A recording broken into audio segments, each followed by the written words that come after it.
Welcome back to Sefaria's training course for educators. I'm Sarah Wachenfeld, Director of Education. This lesson will help you appreciate the options available to you on your account page, which includes ways of connecting with others on the site in order to learn from them, as well as features to store and access your own learning. We'll talk about how you and your students might collect and store information digitally, as well as connect to others whose Torah is available on Sefaria. To get started, click on the person icon in the right-hand corner to access your account page. Let's begin with your profile. As we've already discussed, your public sheets are listed on your profile page, and it's a great way to showcase your skills and expertise. And you can always see other people's profiles by clicking on their name under a source sheet title. In addition to seeing their public sheets listed below, you can also find some information about them, and you can also choose to message or follow them. You'll get email updates if someone messages you, and if someone you follow publishes a new sheet. This allows you to keep up to date on new and interesting Torah content, or to be in touch with a colleague or teacher. Browsing through Sefaria, you might find someone else who teaches a curriculum similar to yours, or your students may find other students who are studying the same part of a text as they are. Sefaria is a community, and we encourage you to get to know some of the others with whom you share this space. Now, let's look at notes. I've mentioned before that Sefaria's education team is very interested in the long-term impact of creating digital Torah resources for ourselves and for our students. While we certainly don't think you'll always use digital resources, books, pen, and paper are great for some things, we think that creating sheets and notes on Sefaria provides you and your students with a unique opportunity to build a digital portfolio that can grow and be reshaped over time. And you may decide to use that in teaching, in writing, or just by sharing with others. You or your students can get a sense of the Torah you've learned and the sources you've processed by going to your notes page on Sefaria. There, you can look through all the notes you've taken, together with all the text that you've annotated.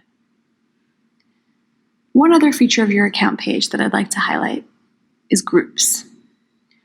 When you click on groups, you'll see a list of any groups to which you belong. Groups are collections of materials on Sefaria that belong together, either because they're created by or intended for a particular group of people. A group is a way to collect sheets that form a unit, a curriculum, or a body of work from your students. For example, a year's worth of Divrei Torah, or a unit's worth of project work. To share a sheet into a group, open a sheet and click into the edit mode. Now you can use the share button or scroll down beneath the title to click on more info. One of the options is List in Group, and the drop-down menu will give a list of all possible groups. Once you select a group, you'll see the check mark next to it, and the sheet will be shared into that group. The logo will then appear at the top of the sheet. Sheets within a group can be private or public, and you can always tell by looking for the little lock sign next to the sheet. A lock means that that sheet is private, and if there's no lock, then it's public. A sheet shared with the group but kept private will be available only to members of the group, while a public sheet will be available to all, whether they're a group member or not.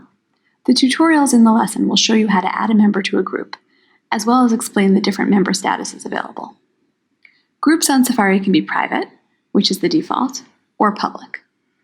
This is Sefaria's public groups page. Public groups are a great way to share materials with the public and to let others know about the amazing materials that you, your school or organization, or students have produced. As you can see, this work is then branded and publicly available on our site, as public groups are listed on our groups page. Members of our Sefaria community can easily discover your organization, your school, or your work if you make a group publicly available on Sefaria. Keep in mind that you'll need at least 3 public sheets in order to create a public group. Finally, because this lesson has focused in large part on Sefaria's community of learners, I want to draw your attention to finding others who are a part of our textual and learning community. You can search for a name in the search bar to find any Sefaria user.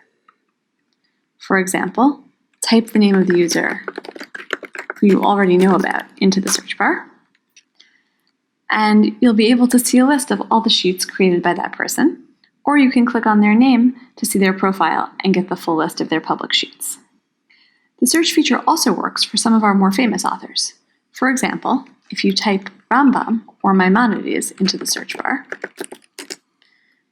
you'll get a short bio of the Rambam. Underneath that, you'll see links out to some longer biographical information, and then a full list of the person's works. Each entry on the list is a link to the text on Sefaria. Beneath that, you'll see a small map that details some of the key places in that person's life. This information also lives on the library page of Sefaria, near the bottom of the page, right there where it says authors. The rest of this lesson will take you through more of the details of your account page. Enjoy, and please remember to contact us with any feedback or questions.